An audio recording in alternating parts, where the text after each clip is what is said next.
Om Shanti. Good evening. आज सबसे पहले मैं बात करूंगी कि आपके सामने मैं फिर लाइव आई हूँ, लेकिन आज मैंने कलर डालकर रखा हुआ है, दूसरा कलर। उसका कारण मैं आपको सबसे पहले बताऊंगी। देखिए, इस संसार में अलग अलग मत के और अलग अलग विचारों के हैं, और अलग अलग जो है मति वाले भी मनुष्य आत्माएं हैं। यूँ तो हैं सब एक परमात्मा की संतान, लेकिन फिर भी जो उन्होंने बचपन से सुना है, देखा है, कहा है, अपने उनके जो बड़े बुजुर्गों ने बताया है, उस बात पर वो बहुत फेथ रखते हैं, बिलीव करते हैं, क्योंकि उनको यथार्थ वह बातें पता नहीं होती। तो कई बार जो बाबा के ब्राह्मण बच्चे हैं, बीके हैं, या फॉलोअर्स हैं, या कोई बाबा को फॉलो करता है और सफ़ेद कपड़ा पहनता है, तो ना जाने कैसे कैसे संकल्प अपने मन में रख करके वो चलते हैं। कई कई तो बिल्कुल सीधा बोलते हैं। हमारे दादियों ने भी बहुत सहन किया कि घर से निकलने के समय या मधुबन से बाहर आने के समय सेवा के लिए निकलते थे दादी, तो सभी लोग अंदर घुस जाते थे। पहले तो लोग कितना मानते थे कि ये ऐसे लोगों को देखना नहीं चाहिए, ये विडो हैं, इनको देखना पाप है, हमारे काम बिगड़ जाएंगे। ऐसे सब भावनाएं जो हैं अभी भी लोगों के में हैं।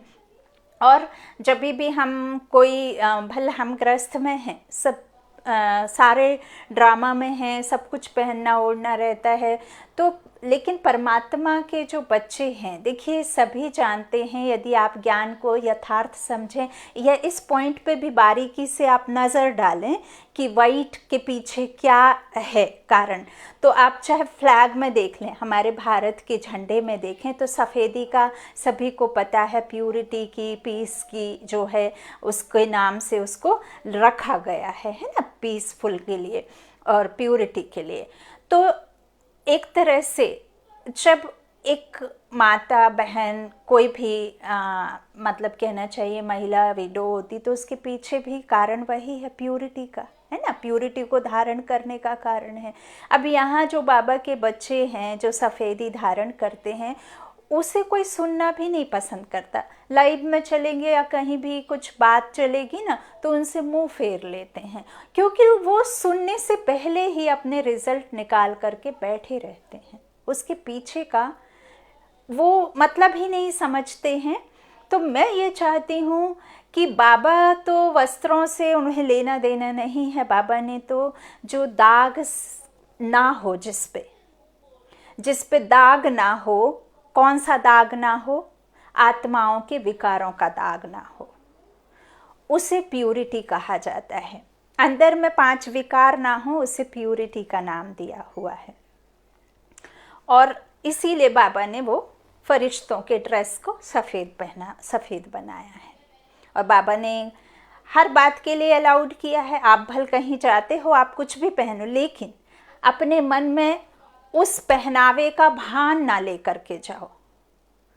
आप खुद को आत्मा ही समझकर कहीं भी जाओ, लेकिन जो भी आप महंगे पहनते हैं उसे आप कभी भी ये सोच करके नहीं जाओ कि मैंने इतना महंगा ले करके पहना हुआ है।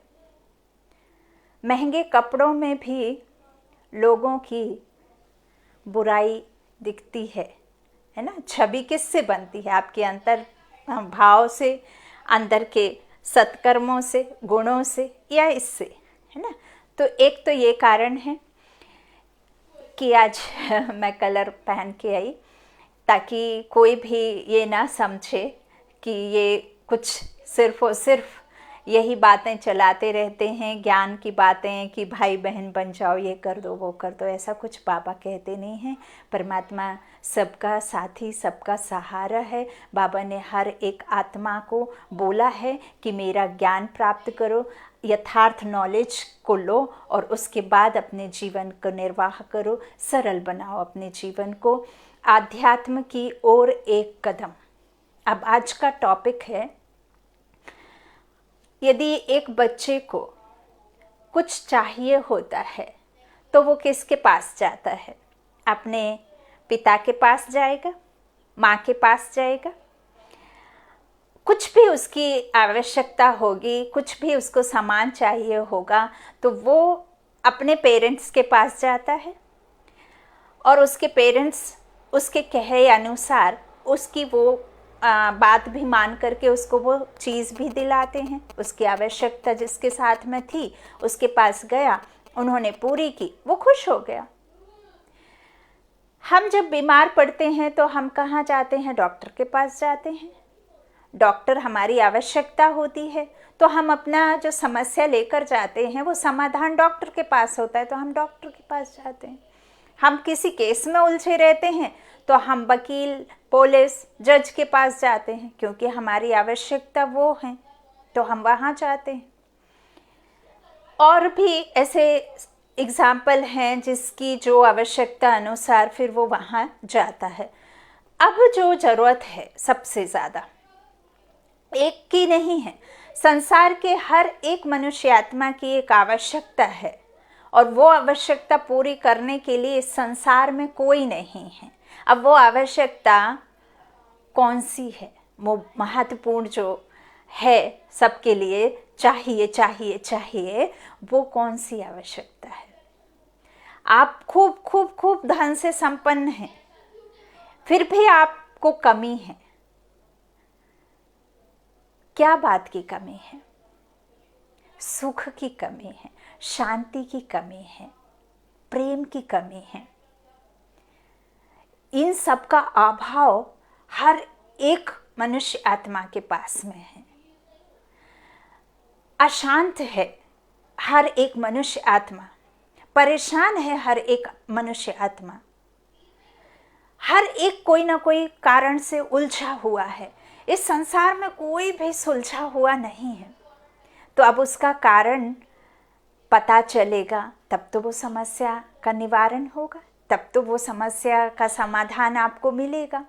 अब इस संसार में किसी के पास में भी उस बात का निवारण है ही नहीं।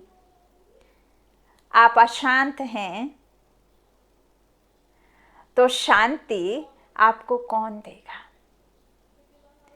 और वो अशांति का कारण क्या है? इस संसार में बहुत सारे भ्रष्टाचार हैं। 5 विकार पूरे संसार में व्याप्त हैं। ये हैं कारण। अशांति के कारण है देहभान, लौकिक मान, लौकिक शान, लौकिक सम्मान। इस देह को सम्मान करे, इस नाम को मान दे, इसका नाम वाला हो, मेरा नाम वाला हो, मैंने किया, मेरा धन, मेरा कार, मेरा बंगला, इसका मान सम्मान के लिए लोग जी रहे हैं। फिर भी कहीं ना कहीं जब वो शाम के वक्त बहुत अधिक थकावट लेकर के जाते हैं, जैसे ही सांझ होती है तो कहते हैं ना, सांझ के साथ एक पिता नहीं बल्कि शाम एक पिता को घर लाती है ना। तो पिता आता है शाम के साथ, थक हार करके अपनी पूरी मेहनत उधर करके पैसा कमा के घर में लग्जरी लाइफ के लिए, है ना। कहते हैं ना, एक माँ यदि 24 घंटे सुबह शाम दोपहर चूल्हे में तपती है तो बाप सूरज की, आकाश की और जो है उन सबको सहन करके उस रोशनी को, उस धूप में तपता है। तब कहीं जाके माँ आग में तप करके आपको रोटी बना करके देती है ना। फिर भी इतना सब कुछ होने के बाद, इतना कमाने के बाद, हर एक मनुष्य आत्मा को सिर्फ और सिर्फ शांति चाहिए, प्रेम चाहिए, सुख चाहिए, जो नहीं है। और कारण है, उसके पीछे का क्या वजह है, वो जब तक हम नहीं समझेंगे तब तक ये दुख दूर नहीं होंगे, विश्व में शांति नहीं होगी। चाहे आप कितने भी यज्ञ कर लें, चाहे कितने भी आप आहुतियाँ हवन में डाल दें, चाहे कितना भी आप तुलसी का पेड़ घर में लगा लें, चाहे कितना भी आप मनुष्य रूपी गुरु सतगुरु के पास चले जाएं, किसी के पास नहीं है। वो सतगुरु तो खुद दुखी हैं, वो सतगुरु तो खुद जो है शास्त्री वगैरह सब अपने अपने परिवार में उलझनों में फंसे हुए हैं। सबकी अपनी अपनी परिवार है, क्योंकि हमारे विश्व में ही विकार हैं। अब वो विकार की वजह से देहभान आया, देहभान की वजह से इस संसार में सुख की कमी हुई।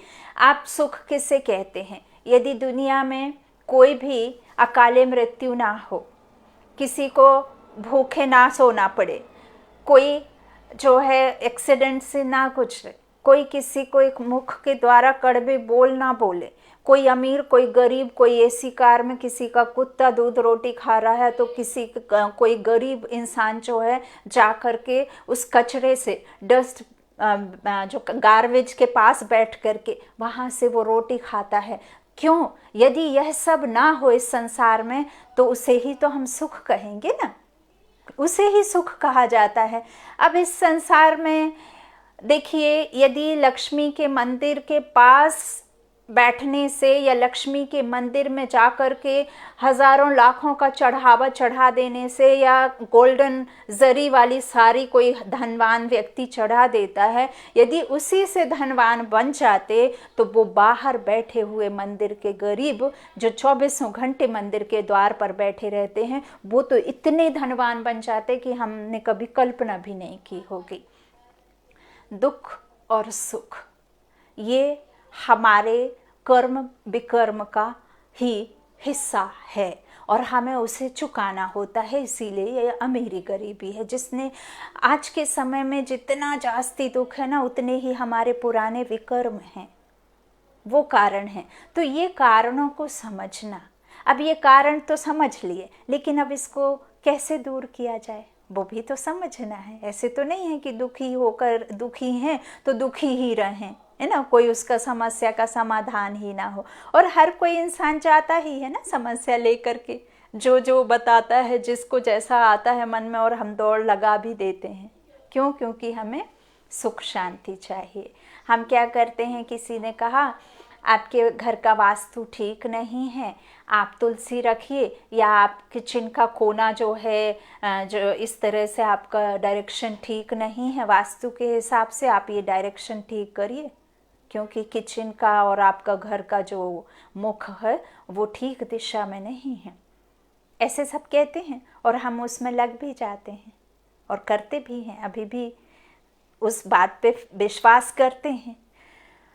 तो मेरा कहना है कि आप यदि तुलसी जो निर्जीव है, जिसमें लाइफ नहीं है, जो बोलती बताती नहीं है, यदि आप उस तुलसी के पौधे को बीच आंगन में लगा करके अपनी सोच का परिवर्तन कर सकते हैं और अपनी विचारों में नेगेटिव से पॉजिटिव में जा सकते हैं, और वही मेहनत, वही जो नेगेटिविटी होती है घर भर में सारे परिवार के सदस्यों में, जो दिन रात यह सोचते हैं कि हमारे घर का वास्तु ठीक नहीं है, इसे ठीक करने के लिए जब तक आप वो तुलसी का पेड़ बताए अनुसार नहीं रख देंगे पौधा, तब तक आप यही सोचेंगे कि वास्तु गड़बड़ है, वास्तु गड़बड़ है, वास्तु गड़बड़ है। और जैसे ही आपने वो पौधा घर के आंगन में लगाया और आप कहते हैं कि वास्तु ठीक हो गया, ठीक हो गया, अब तो ये तुलसी माता आ गई, ये तुलसी महारानी घर में बैठ गई, अब तो ठीक हो गया, ठीक हो गया, ठीक हो गया। वास्तु जो भी घर में आएगा, क्यों लगाया?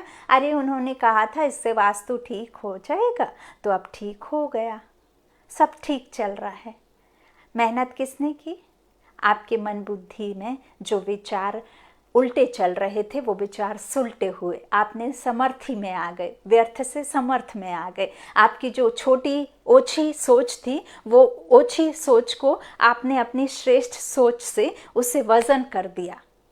अब वो जो छोटी सोच है उसमें शक्ति नहीं रह गई, क्योंकि आपके संकल्पों की शक्ति से आपके सिर्फ घर में नहीं, आपके फैमिली के एक एक सदस्य के मन में नेगेटिव खत्म हुआ। जो नकारात्मक सोच है, जो बैड एनर्जी है, जो बैड थिंकिंग है, वो बैड थिंकिंग को आप सभी ने मिलकर के ख़त्म किया। तो घर के कोने कोने में वो वाइब्रेशंस फैले, एनवायरनमेंट बना। एनवायरनमेंट जब बना तो वो तुलसी का पेड़ आपको लगा कि ये तो भगवान है, ये तो माँ है, और जो जिसने बताया उसे आप भगवान मान लेते हैं, गुरु मान लेते हैं, क्योंकि उससे आपको कुछ मिला, है ना। तो विश्व में शांति, विश्व में प्रेम, विश्व में यह सब जो नहीं हम चाहते वो ना हो, उसके लिए आपको आध्यात्म से जुड़ना होगा। आपको उस प्रेम के सागर के पास जाना पड़ेगा जिसके पास में आपकी समस्या का हल है। उस शांति के सागर से अपनी लगन लगानी होगी, जो शांति का सागर है, जो जो देता है, जिसके पास जो है वही तो देगा। हम मंदिर में जाते हैं, मंदिर में जाते हैं, सुख शांति धन माया सब कुछ मांगते हैं। अब वो कैसे देंगे?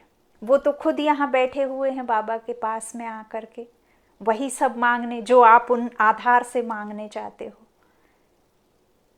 लेकिन जब हम मंदिर जाते हैं तो हम जो मन में भाव लेकर के जाते हैं ना, मंदिर का माना क्या होता है?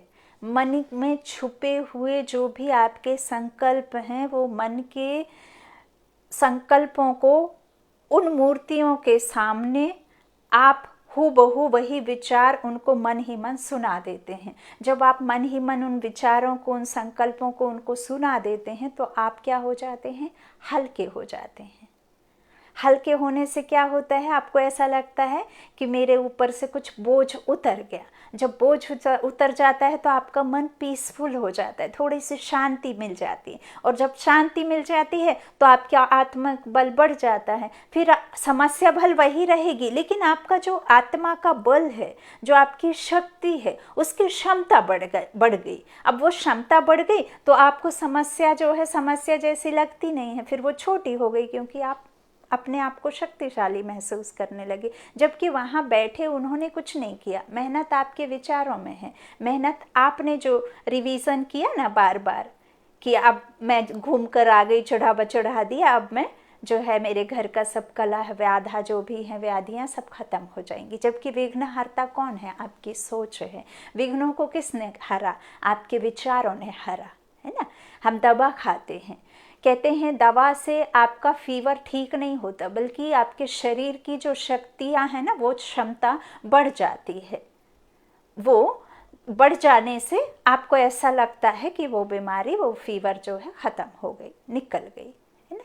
कितने सारे किस्से आपने सुने होंगे। अब हर किसी का एज 40, 30, 35 इतना तो होगा। 40 साल में आपने बहुत कुछ देखा होगा। 40 ईयर्स में गांव में भी देखा होगा, शहरों में भी देखा होगा, बड़े बड़े विदेशों में भी देखा होगा। सभी मनुष्य आत्माएं, सभी परिवार के लोग कहीं ना कहीं, कैसे न कैसे, किन्हीं न किन्हीं तरीके से गांव से ज़रूर, गांव की मिट्टी से ज़रूर जुड़े होंगे। हम सब जुड़े हैं।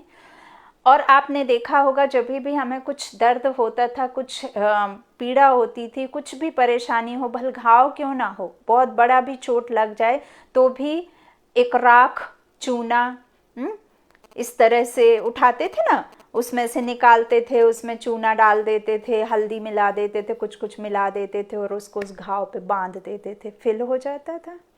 अभी आपको घाव होता है तो आप सर्जरी भी करवा लेते हैं, उसके बाद भी ठीक नहीं होता। तो ये क्या है? एक तो एनवायरनमेंट में जो नेगेटिविटी घुली हुई है, जो तमो प्रधानता पूरे विश्व की आत्माओं में है, वो तमो प्रधानता ख़त्म कैसे होगी? जब तक आपकी सोच नहीं बदलेगी। आप कितना भी घी दूध दही से स्नान उस शिवलिंग पर जाते हैं, लेकिन आपको ये तो पता हो कि वो शिवलिंग है कौन। क्या वो दूध दही मांगते हैं, या आपके अंदर की प्योरिटी को कहते हैं कि इस पे चढ़ा दो गंदे और अपन खुद प्योर हो जाओ, ये मांग करते हैं। वर्षा इंद्र देवता को प्रसन्न करने के लिए आपको हवन करके वर्षा नहीं होती है। अब तो सूरज भी ताप देता है, क्योंकि वो भी तमो प्रधान हो गया है। ये धरती माँ भी आपको सुख नहीं दे पा रही है। क्यों? क्योंकि हमने उसे ऐसा बना दिया है। कहते हैं ना, आपके विचारों से ही सृष्टि का निर्माण होता है ना, अच्छी और बुरी। तो यह जो हम समस्याएं से घिरे हुए होते हैं ना, वो समस्याओं का समाधान सिर्फ और सिर्फ एक ईश्वर के पास है। और ईश्वर हर जगह, कण कण में, ठिक्कर भित्तर में नहीं है, मंदिर मस्जिद गुरुद्वारा में नहीं है। परम पिता परमात्मा आपके जो संगम युग है जो चल रहा है देश विदेशों में, बाबा ने इतनी सारी जो है संस्थाएं बाबा के ये खोले हुए हैं सेंटर, वो सेंटर में यथार्थ ज्ञान सुनाया जाता है, आपके दुख का कारण बताया जाता है, आपके दुख का निवारण दिया जाता है, आपके अंदर के जो गलत संकल्प हैं उनको वॉश करने का तरीका बताया जाता है। और इन सब विचारों को जब आप वॉश कर देंगे, अपने विकारों को ख़त्म करेंगे, तो धीरे धीरे जो आप में है वो आपके आसपास वाले भी देखेंगे, सुनेंगे, करेंगे। जब हम अच्छा काम करते हैं तो दो लोग और उसमें जुड़ जाते हैं, समझते हैं कि जब ये कर सकते हैं तो मैं क्यों नहीं कर सकते, मैं क्यों नहीं कर सकती या कर सकता। आप जब अच्छा शुरू करते हैं तो और चार लोग उसमें ऐड होते हैं। एक तो कहते हैं हम जो सोचते हैं, अब मान लीजिए कि हम खड़े हुए हैं, आपके संकल्प कैसे चल रहे हैं, वही संकल्प आपके आसपास के एरिया को, इवन मिट्टी में भी जाते हैं जिधर हम खड़े रहते हैं, और वो वैसे ही वाइब्रेशंस आपके बॉडी में गेन करते हैं। फिर वही आप जो है उसको कर्म में लाते हैं। कहते हैं ना, हमारा कई कहते हैं बाबा ने कहा है शांत रहने के लिए, बाबा कम बोलने कहते हैं। ठीक है, मान लिया, बाबा की मत पे भी चले, ज्ञान को भी समझा, हमने मुख से कुछ बोला भी नहीं, लेकिन आपने कभी वो सूक्ष्म चेकिंग की कि आपके अंतर मन में क्या चल रहा है, किसके प्रति, खुद के प्रति या और अदर पर्सन के लिए क्या चल रहा है, कौन से व्यक्ति के लिए क्या मन में चल रहा है, वो भी सूक्ष्म कर्म है। जो कहते हैं ना, मन बुद्धि संस्कार, जो मन में है वही बुद्धि में और वही फिर संस्कार में। आजकल आपने देखा ना, हम जाते हैं गुरु जी के पास, जो शारीरिक गुरु, हमारा तो कोई गुरु नहीं है, बाबा की कृपा से डायरेक्ट बाबा ने ही अपना बनाया। मेरा अपने लौकिक जीवन में किसी को भी बाय मिस्टेक मैंने अपना गुरु नहीं माना, और कारण भी बहुत सारे हैं उसके पीछे।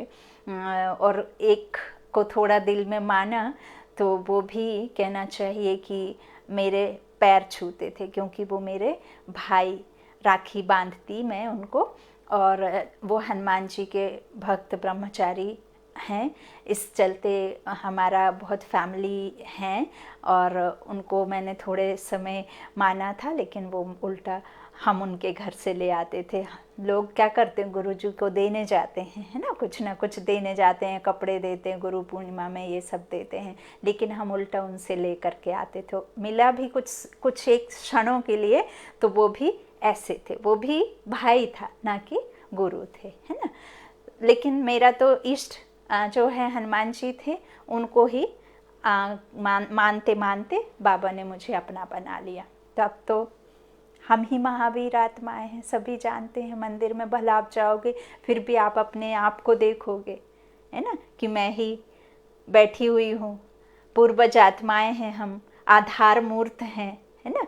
तो ये सब जो है बाबा का ज्ञान, ये सब बाबा हमें समझाइश देते हैं।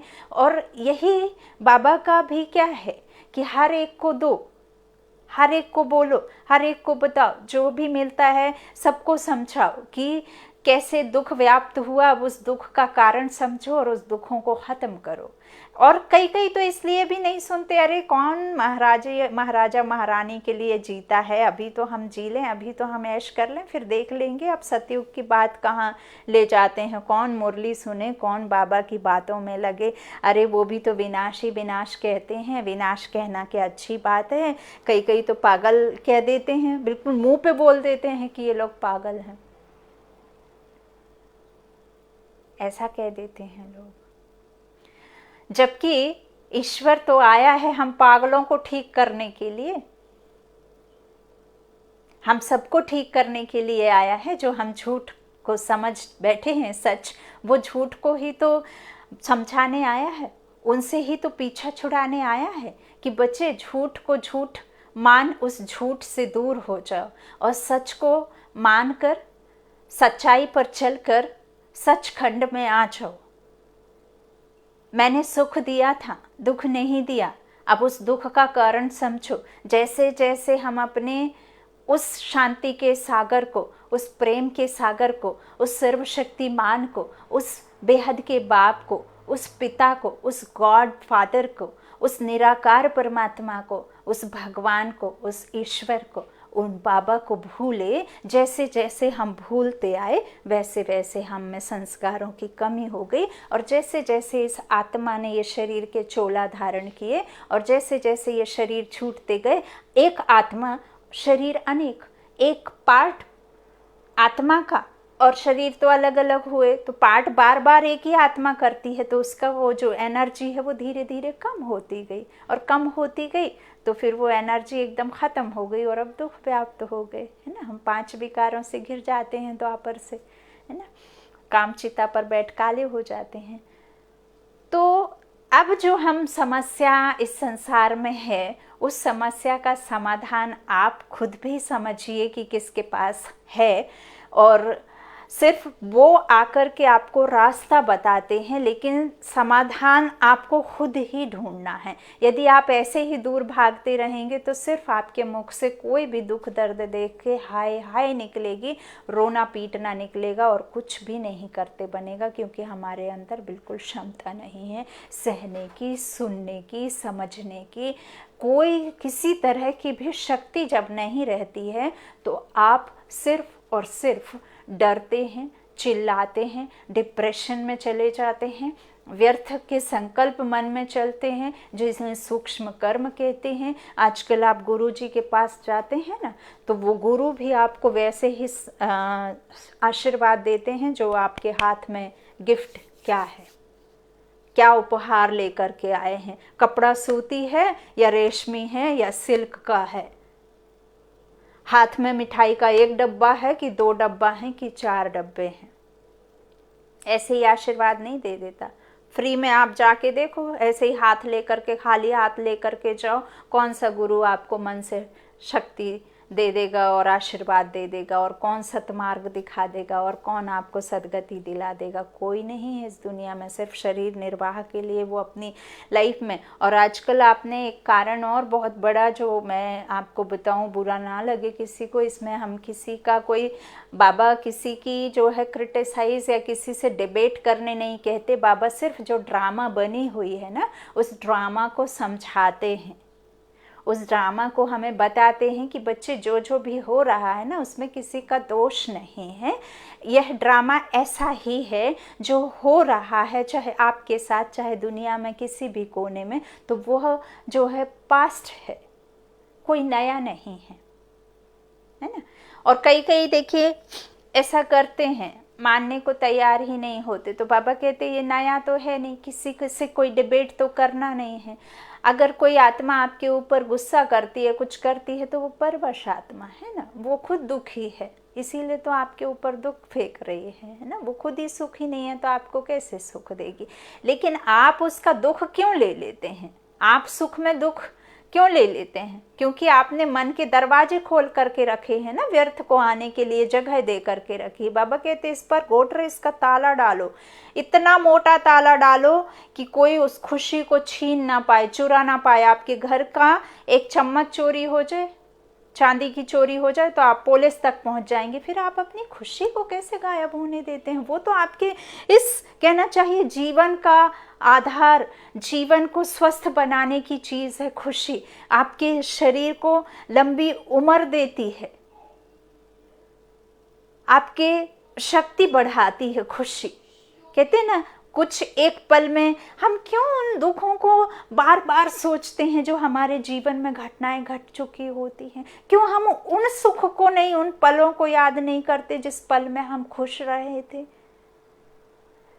हम बचपन की कोई ऐसी बात याद कर लेते हैं जो चलते फिरते इतना हंसी आ जाती है, चलते चलते हमें वो मोमेंट्स याद आते हैं, तो वो पल को हम जी लेते हैं, खुशी वाले पलों को। फिर क्यों हम दुख को नहीं भूल पाते? जब हमें एक मजाक वाली बात बार बार हंसा नहीं सकती, तो आपको एक दुख बार बार रुला कैसे सकता है। ये हैं शक्तियाँ, ये हैं संकल्प, ये हैं आपकी ही सोच। जैसा आप सोचेंगे वैसा आप बनेंगे, जैसा आपने सोचा वैसे आप बने हैं। और जैसा आप अपने परिवार के सदस्यों को देखते हैं, फील करते हैं, जो अंतर मन में उनके प्रति भावना रखते हैं, हूबहू वो वैसे ही दिखते हैं, वैसे ही बनते हैं, वैसे ही नेचर के वो हो जाते हैं। आप इस पे बहुत मनन चिंतन करिए कि कारण क्या है, कारण क्या है। यदि आज हमारे घर में कोई आपका जो है आपके अगेंस्ट जा रहा है,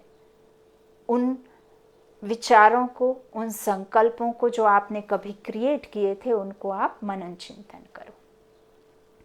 फिर आपको जब पता चल जाएगा कि कारण क्या है, तो आपका दुख अपने आप ही कम हो जाएगा। और जुड़िए, इस आध्यात्म की ओर अपने कदम बढ़ाइए। हर एक को हक है उस परमात्मा को जानने का, उस परमात्मा से कहना चाहिए सहारा लेने का। उस परमात्मा कहते मैं तुम्हारा नौकर बन के आया हूँ। अब और क्या कहेगा भगवान, और कितना नीचे तक अपने आप को वो गिरा करके हमारे सामने हमें उठाने के लिए ना जाने कैसे कैसे महावाक्यों को बाबा हमारे सामने कहते हैं कि जो सच्चा प्यार बाबा से करते हैं, उनका इतना सुनते ही, मुरली के इतना पॉइंट सुनते ही बाबा की इतने प्यार में, इतने मिठास में, इतना मीठा मीठा कह करके बाबा ने मीठा मीठा बना दिया। और उनके इतने ये शब्द सुन करके मतलब पूरा कहना चाहिए ऐसे बॉडी वाइब्रेट होने लग जाती है, और बाबा के इन प्यार भरे बातों में आंसू की झड़ी लग जाती है। ये बाबा का प्यार ही तो है अपने बच्चों के प्रति, जो हम संसार में इतने कुकर्म किए, इतने भ्रष्टाचार किए, इतना दुख दिया, अनजाने जाने अनजाने हमने कितनी आत्माओं को तड़पाया। वो सब झेलते हुए उस परमात्मा को हमने ठीक कर भीतर में कहा, कचमच में कहा, हर एक आत्मा सु परमात्मा कहा। उसके बाद भी हमने पिता को हर जगह देखा, फिर भी उस पिता ने हमें कोई ऐसा नहीं किया कि आकर के सबको शूट कर दिया हो, बल्कि उसने हमारे अवगुणों को बता करके, हमारे कर्मों की गुहा राज को समझा करके परमात्मा ने हमसे कहा कि बच्चे, तुमको मैं देने आया हूँ सुख और तुम ले रहे हो दुख। क्यों ले रहे हो? जब उससे देखा नहीं गया कि उसके बच्चे इतने दुखी हो गए हैं, हर एक पुकार रहा है, दुख से कराह रहे, हम आप तो फिर भी कितने कितने कितने खुश हैं। ज़रा उनकी तरफ नज़र डालिए जो सचमुच बहुत बहुत दुखी हैं, शरीर से, तन से, मन से, धन से, सब तरफ से दुखी हैं। जिनके पास खाने को नहीं है, पहनने को नहीं है, ओढ़ने को नहीं है, जो महिलाएं सचमुच रोज रोज मार खा रही हैं, है ना। बाबा ने तो इतना तक कहा है कि किन्नरों के लिए बाबा ने कहा है कि उनके पास जा कर के ज्ञान दो, उनको भी महाराजा महारानी बनने का शौक़ है। चलिए ठीक है, आप सतयुग में नहीं आना चाहते, आप इस जीवन में ही खुश हैं, लेकिन मैं कहती हूँ अगर आप दुखी हैं तो अब बाप का सहारा ले लो, इस अंतिम जन्म में सुखी हो जाओ। इस अंतिम जन्म में तड़प तड़प करके हर दिन हर क्षण ऐसे ना जाए कि मैं दुखी हूँ दुखी हूँ दुखी हूँ। ठीक है, हमारा जो लिखा होगा, जो है, कहते ना कई बार कि जो होगा देखा जाएगा, अब क्या अभी क्या अभी क्या। बच्चों को भी हम यही सिखाते हैं, अरे रहने दो। बड़े बुजुर्ग कहेंगे ना मंदिर वंदिर जाने के लिए तो बोलेंगे अरे मम्मी अभी उसका टाइम थोड़ी है, वो क्या जाने भगवान को। आप कहाँ उसको कीर्तन वीर्तन सिखाने में, जो गांव के हमारे बड़े बुजुर्ग हैं, कोई जाते हैं अच्छे फैमिली से बहू लेकर के जाती है तो मना कर देती है ना कि नहीं नहीं मम्मी वो हाय बाय वाले हैं, वो क्या कीर्तन वीर्तन में आप उसे बिठा करके। ऐसे भी हैं, देखा भी है, एक्सपीरियंस भी है। कुछ भी नहीं, हम बच्चों को इतना पैम्परिंग देते हैं, इतना पैम्पर करते हैं उनको कि हम नीचे चलने नहीं देते हैं। चोट लगी तो हम कह देते थे हमारे ज़माने में कि ज़मीन ने तुम्हारा भार संभाल लिया, और ज़मीन को एक झापड़ मार देते थे तो बच्चा रोने से बंद हो जाता था, खुश हो जाता था। हाँ, हमें तो लगा ही नहीं। वो क्या था? आपके संकल्पों की शक्ति थी, आपके विचारों में श्रेष्ठता थी। आप के अंदर में वो बल था और वो सामने वाले बच्चे के सुनते ही वो बच्चा शांत हो जाता था। भले उसके घुटने से खून आता रहेगा तो भी यदि आप माँ उसकी कह देती थी कि बच्चे ज़मीन को लगा है, तुमको नहीं लगा है, कहते धरती माँ छोटे बच्चे का वज़न, छोटे बच्चे को सहन करती है, उसका दर्द वो ले लेती है। ऐसे सब बातें आपने सुनी हैं कि अजीब लग रहा है, और ये रियलिटी थी। अब वो रियलिटी कहाँ गई? क्यों खो दिया हमने सब कुछ? क्यों हम आडंबरी दुनिया में लगे हुए हैं? क्यों हम उस चीज़ के पीछे भाग रहे हैं और क्यों वो और हमारा कम नहीं हो रहा? क्यों हम संतुष्ट नहीं हैं जो हमारे पास में है? क्यों हम दूसरों का बड़ा और हमारा छोटा देख करके हम दुखी हो जाते हैं? क्यों एक घर में ही अलग अलग मनुष्य हैं, अलग अलग धन वाले हैं, अलग अलग नौकरी वाले हैं? क्योंकि सबका अपना अपना ड्रामा है। एक घर में यदि 6 मेंबर हैं, 6 भाई बहन हैं, तो एक भाई विदेश में है, एक गांव में है, एक जो है पता चला कि एकदम गांव में है, एक बहुत काम करना पड़ता है, एक बिल्कुल भी नहीं। तो ये क्या है? ये आपके कर्मों का ही दुख सुख है। क्यों हम उन चीज़ों को नहीं समझते? क्यों नहीं हम इन बातों को समझ रहे कि परमात्मा हमसे क्या चाहता है? परमात्मा सचमुच हमें दुख से निकालने आया है। सचमुच आपके जो अंतर में कहना चाहिए, जो ये इस तरह से घृणा और द्वेष और एक दूसरे के प्रति लगाव ख़त्म होता जा रहा है, बिल्कुल प्रेम देने के लिए है ही नहीं है, लेकिन चाह रहे हैं हर किसी से, अरे आप दो तो, लेकिन दो कैसे? जब उससे जुड़ेंगे, जिसके पास है वही देगा, हर कोई नहीं दे सकता। अब मैं आपके लिए कुछ भी नहीं कर सकती हूँ। मुरली चलाना, मुरली पढ़ना, मुरली सुनना, मैं अपना एक्सपीरियंस देती हूँ। मैं मुश्किल से सेंटर की मुरली मैंने 4 से 8 बार सुनी होगी, मुश्किल से 10 से 12 बार सेल्फ से पढ़ी होगी सेंटर में जा कर के। वो भी किसी एक बहन के घर में चलती थी मुरली, वो विडो थी, उनके घर में बहनें झंडा लगा गई थी, उनके घर में मैंने मुरली पढ़ी सुनी। कोई भी पढ़ देता था, जो भी आते थे कोई भी पढ़ देता था, बस इतना ही नॉलेज था मुझे मुरली का। लेकिन बाबा ने कैसे दिया? क्योंकि जब भी मैं भले 4 बार सेंटर गई, लेकिन सेंटर में जाकर के कभी भी मैंने वो पढ़ने वाली बहन को ऐसा नहीं देखा कि वो पढ़ रही है, वो सुना रही है। मैंने सदा बाबा के ऊपर सोल लगा रहता है, बाबा ब्रह्मा बाबा के ऊपर में सुप्रीम सोल, और ब्रह्मा बाबा के माथे में जो चमकता हुआ बाबा है ना, उस बाबा को मैंने निहारा है, उस बाबा को मैंने ध्यान से देखा है, उस बाबा को मैंने चाहा है, उस बाबा के मुख से सुनी मुरली आज बाबा ने मेरे जहन में उतार दी है, मेरे तन मन में बाबा ने वो मुरली उतार दी है। इतना बाबा प्यार करता है, आप एक बार उससे जुड़ करके तो देखिए। आधार से जुड़ना नहीं है। मैं जितने भी मुरली सुनने सेंटर, बहुत बड़े बड़े सेंटर देखे, आपने भी देखा है, बहुत बड़ा सा हॉल रहता है, उस सेंटर में यदि कम से कम 150 बाबा के बच्चे मुरली सुनते थे, तो 150 आत्माओं को मैं फरिश्ता देखती थी। उस थोड़े से समय में, उस छोटे से समय में, इतने से समय में मैंने उन आत्माओं को आत्मा देखा है, मनुष्य कभी नहीं देखा। जब भी बाबा की तरफ निहारती थी तो बाबा को सिर्फ और सिर्फ ये देखती थी कि वो टीचर के इधर बाबा आया है, कंबाइंड है, और वो उसका सुना रही है, ना कि खुद का सुना रही है। आप ऐसा करके तो देखिए। अकेले भाग जाती थी, अकेली भाग जाती थी, मम्मी पीछे से आवाज़ लगाती थी, बेटा अकेले नहीं जाओ, समय ठीक नहीं है, और मैं कहती थी बाबा साथ है, समय क्या कर लेगा।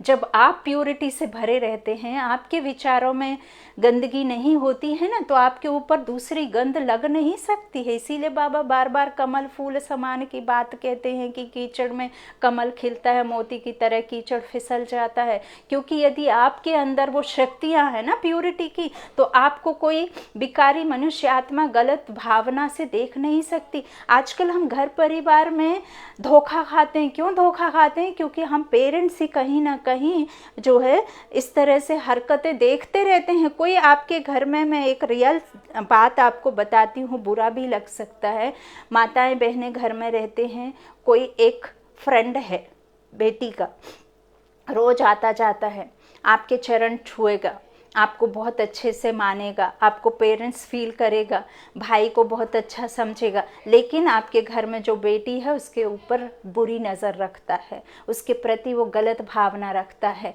आपने कभी उस बात को ध्यान में ही नहीं रखा कि वो आया क्यों, उसका कारण क्या है। आपके सर आपके सामने सर झुका रहा है और मेरी बेटी के सामने क्या कर रहा है, कभी आपने ध्यान दिया? उसकी निगाहें, उसकी फेस रीडिंग, उसके बोल, उसकी चाल से आप समझ सकते हैं। जब कोई भी विकारी आत्मा आपके ऊपर बुरी नज़र डालती है ना, तो उसकी नज़र देखना, आपकी नज़र किस तरफ रहती है उसकी, आप उसको नज़र से पहचान सकते हैं, उसके एक बात के लहजे से पहचान सकते हैं कि वो किस मनसा से आपसे जुड़ा हुआ है।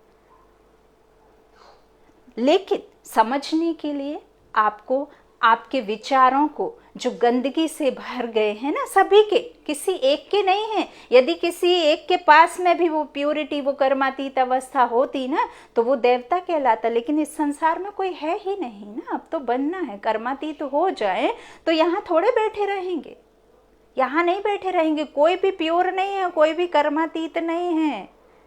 कोई समझे कि हम ज्ञान सुनाने लगे हैं तो हम सब कुछ हो गए हैं, हम किंग बन गए। अभी किंग नहीं बने हैं, कोई क्वीन नहीं है, कोई किंग नहीं है संसार में, है ना। हम आप भी दुखी रहते हैं, लेकिन दुख का कारण समझ करके उस दुख को दुख नहीं समझते हैं। समझते हैं कि हम हिसाब पूरा कर रहे हैं। हर एक दुखी है, हर एक परेशान है। मेरा आखिरी में यही कहना है, समझिए, आध्यात्म से जुड़िए, डायरेक्ट उस शांति के सागर से लगन लगाइए, अपना बुद्धि योग उससे लगाइए। लेकिन उससे पहले समझिए कि वो कौन है। क्या वो मंदिर में विराजमान शिवलिंग है? क्या वो मंदिरों में अलग अलग मूर्तियाँ हो सकती हैं? कृष्ण के हज़ारों चेहरे, हज़ारों फीचर्स हो सकते हैं। अभी तो फिल्टर चल गए, तो आज ऐसे दिख रहे हैं, कल कुछ और दिखेंगे, नॉर्मल देखेंगे तो काले दिखेंगे। तो वो फिल्टर का यूज़ करके आप रियलिटी छुपा ज़रूर लेते हैं, लेकिन रियलिटी तो आपके अंदर है ना। तो अभी वो कृष्ण या भगवान जिसे आप कहते हैं, कैसे आप कौन सी छवि बिठा लेंगे मन में? आप गए, आप इस्कॉन मंदिर गए, वहाँ आपने कुछ और छवि देखी। आप श्रीनाथ जी गए, वहाँ काले देखे। एक जगह गए, राधा के साथ में बहुत गोरे बने हुए। एक जगह देखा तो पूरा श्रृंगार किया हुआ। एक जगह गए तो सिर्फ पत्थर की मूर्ति है और पत्थर में वस्त्र पहने हुए हैं। एक जगह गए कुछ है, एक जगह पीताम्बर है, एक जगह श्वेताम्बर है। तो आप मुझे ये बताओ कि आप कौन सी छवि यहाँ रखेंगे? कौन सी छवि को आप याद करेंगे दुख में? सबको याद करेंगे क्या? एक कृष्ण के अलग अलग चेहरे हो सकते हैं? नहीं हो सकते। क्या मेरे अलग अलग चेहरे हो सकते? नहीं हो सकते हैं।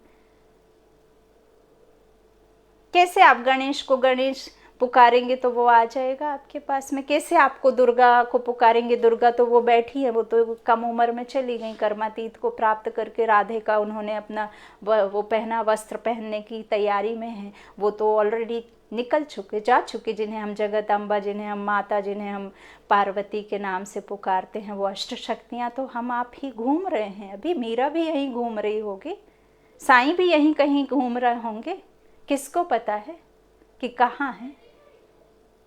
क्यों हम नहीं मानते? क्यों हम दुनिया की बातों पर विश्वास करते हैं और उस ईश्वर परमात्मा पर विश्वास नहीं करते हैं? क्यों हम ब्रह्मा बाबा को देख करके जो है अंतर मन में गलत भावना जगाते हैं? क्यों हम उन ढोंगियों को उससे कंपेयर करते हैं?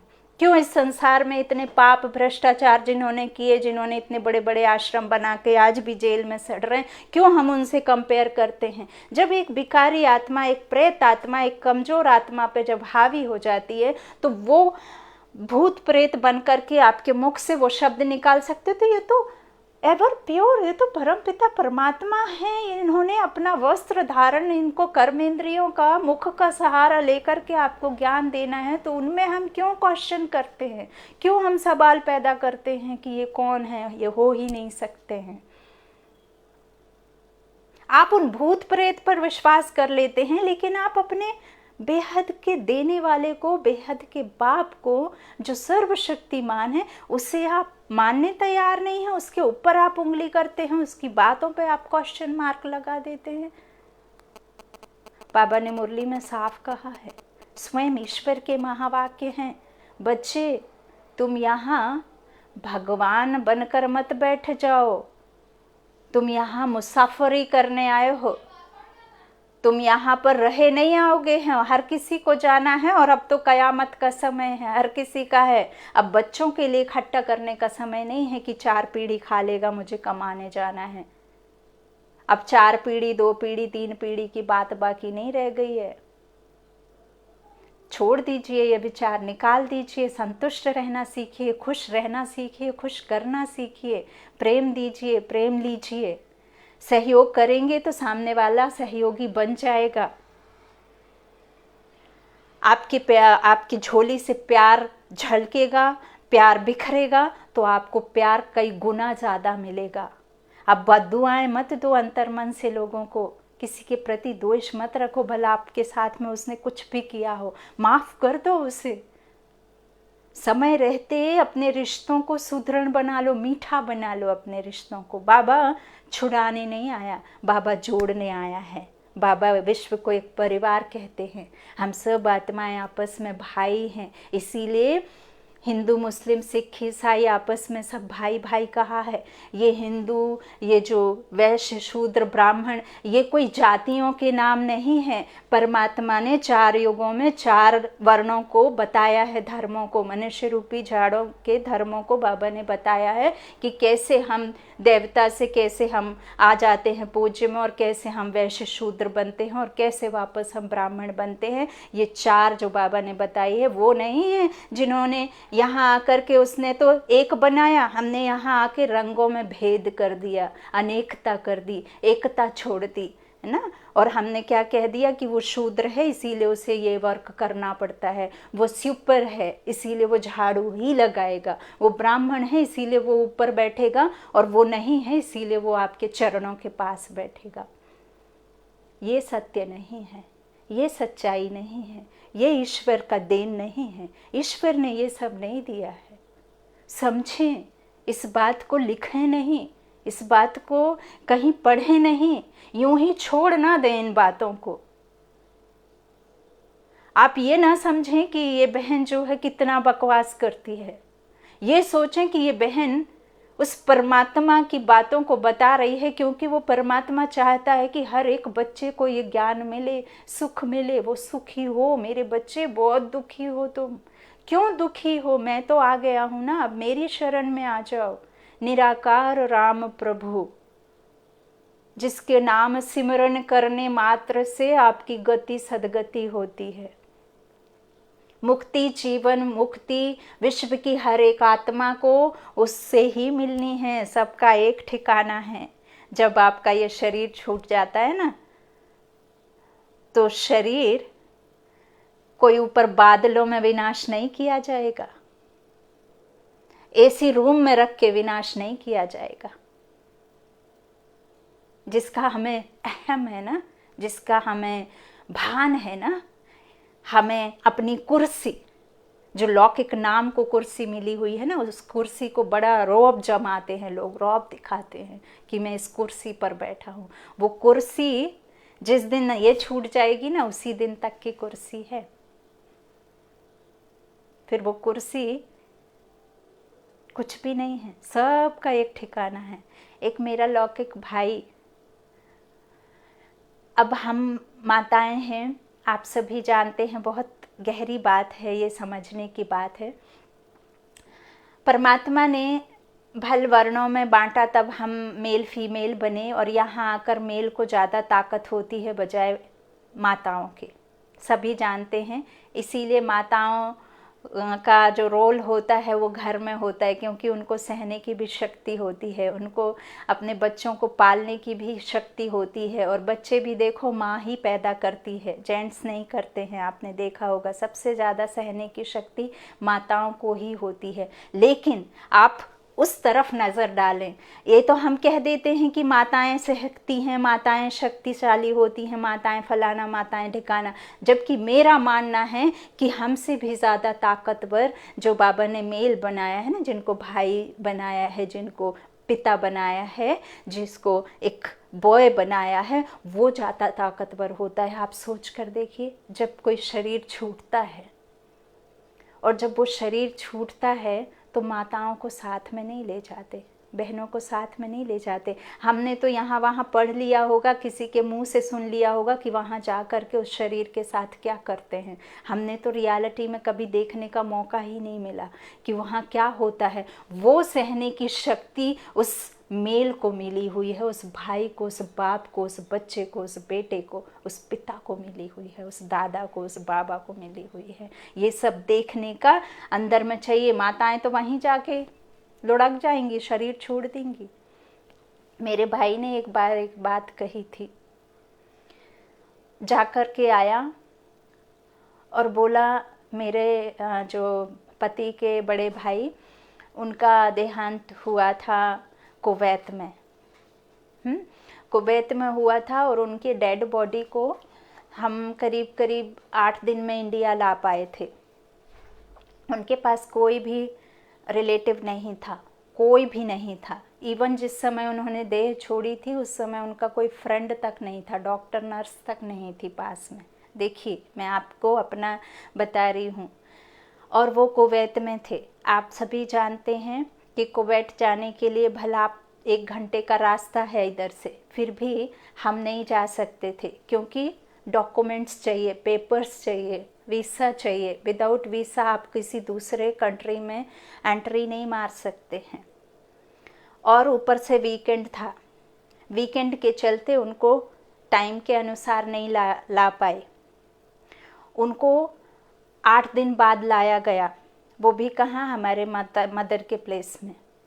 जब मेरा भाई गया और आकर के उसने बताया अंतिम संस्कार होने के बाद में कि मैं सोच रहा था वहाँ बैठ कर के कि हर एक का जब यही होना है तो क्यों लोग एक दूसरे को दुख देते हैं, क्यों लोग एक दूसरे को सुख नहीं दे पा रहे हैं, क्यों लोग और में लगे हुए हैं, क्यों ये पहनावा दिखाना, ये सोना, मेरे पास इतनी चांदी, मेरे पास इतना कार, ये बंगला, ये घर, ये गाड़ी, ये बच्चे, ये फलाना ठिकाना क्यों बोलते हैं जब सब छूट जाता है। और आज एक बहुत जो बात मैं आपको बोलती हूँ, जो उन्होंने कमाया, चाहे वो गोल्ड हो चाहे कुछ भी हो, आज तक हम लोगों के पास इतना भी नहीं पता कि क्या है। फिर भी हम लोगों को ज़रा भी उसका दुख नहीं है। क्यों नहीं है? क्योंकि यदि पैसे से ही हम सब कुछ खरीद सकते और पैसा ही हमारे लिए सब कुछ हो सकता तो आज हम उस बंदे को ही खरीद लेते, उस इंसान को ही खरीद लेते। उसकी जान से ज़्यादा यदि पैसा होता तो उसे ही हम वापस ले आते। नहीं ला सकते, पैसे का मालिक ही नहीं है तो पैसा आप रख करके क्या करेंगे? जिसका धन था वो ही नहीं है तो हम क्यों उसका दुख करें? तो सभी का यही होना है, कोई भी बात सिर्फ सुनना नहीं है। कई बार मैं बार बार बोलती हूँ बाबा की मुरली सुनो, बाबा की मुरली सुनो, 100 काम छोड़ के बाबा की मुरली सुनो। लेकिन यदि मैं अपना एक फ़ोटो डाल देती हूँ, एक कोई ऐसी पोस्ट, देखिए बुरा मत मानिएगा, मैं आपसे क्षमा चाहूँगी यदि आप सबको बुरा लगे तो। यदि कोई फ़ोटो डालते हैं, कोई ऐसी वीडियो डालते हैं फैमिली से रिलेटेड तो उसमें 500, 600, 700 व्यूवर्स आते हैं और बाकायदा कमेंट भी आते हैं, वो तो ठीक है, उसमें आपका प्यार झलकता है, उसमें आपकी दुआएं शामिल होती हैं जो बेरंग हैं, लेकिन मैं जानती हूँ कि वो कितनी अनमोल है। आज पैसे से नहीं चल रही है दुनिया। जो कुछ एक महान आत्माएं हैं, जो एक पुण्य आत्माएं हैं, जो अभी भलवो धर्म में चल रही हैं, भलवो शक्ति भक्ति में चल रही हैं, कुछ एक महान आत्माओं से, कुछ एक संत आत्माओं से, कुछ एक पवित्र आत्माएं जिन्होंने पवित्रता धारण की है, उससे ये दुनिया टिकी हुई है। अदरवाइज अभी कुछ भी नहीं बचा इस दुनिया में टिकने जैसा। तो उस फोटो पर आप जब 700-800 और 500 200 कमेंट कर सकते हैं तो क्या आप अपने लिए मुरली नहीं सुन सकते?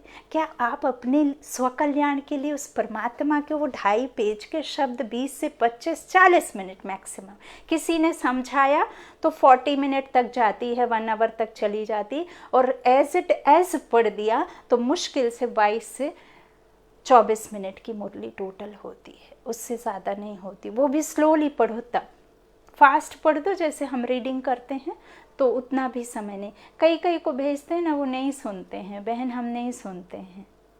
तो मैं चाहती हूँ कि सुने आप सब।